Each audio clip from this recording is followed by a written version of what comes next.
Okay, action. So I find myself in my mid-50s at the end of two marriages, but not yet ready to hang up romance in my life. So I decided to try the new platform for meeting people, going online dating.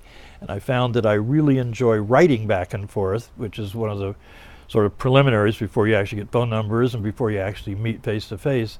So I got pretty good at that because I really do enjoy that. And one of the first people I met was a school teacher, so she appreciated my literary skills, such as they are. We ended up writing back and forth for a while until we decided to get together for our first date. And lo and behold, even though my search radius was only about 20 miles from my home, she lived hundreds of miles away. But by then I was so taken with her that I would have driven to Paris to meet her. So it was okay. It was a really long drive. It was 3 hours away.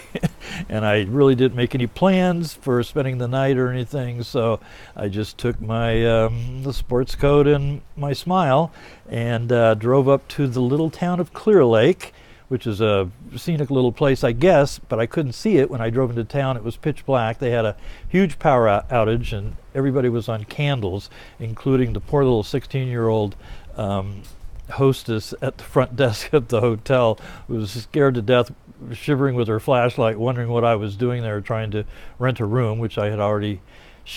my date had arranged for me, so I checked into the room, couldn't see a thing, so I had to park the car in front of it, leave the door open, shine the headlights into the room so I could get dressed and find my way around.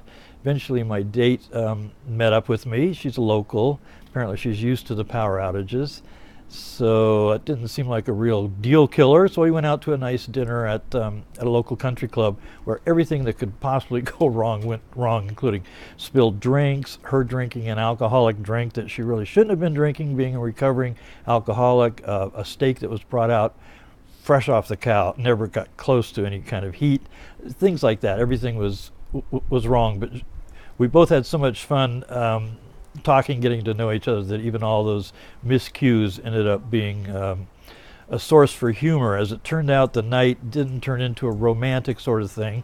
I ended up spending the night in a place without even my toothbrush. She went home, which is another 10 miles away.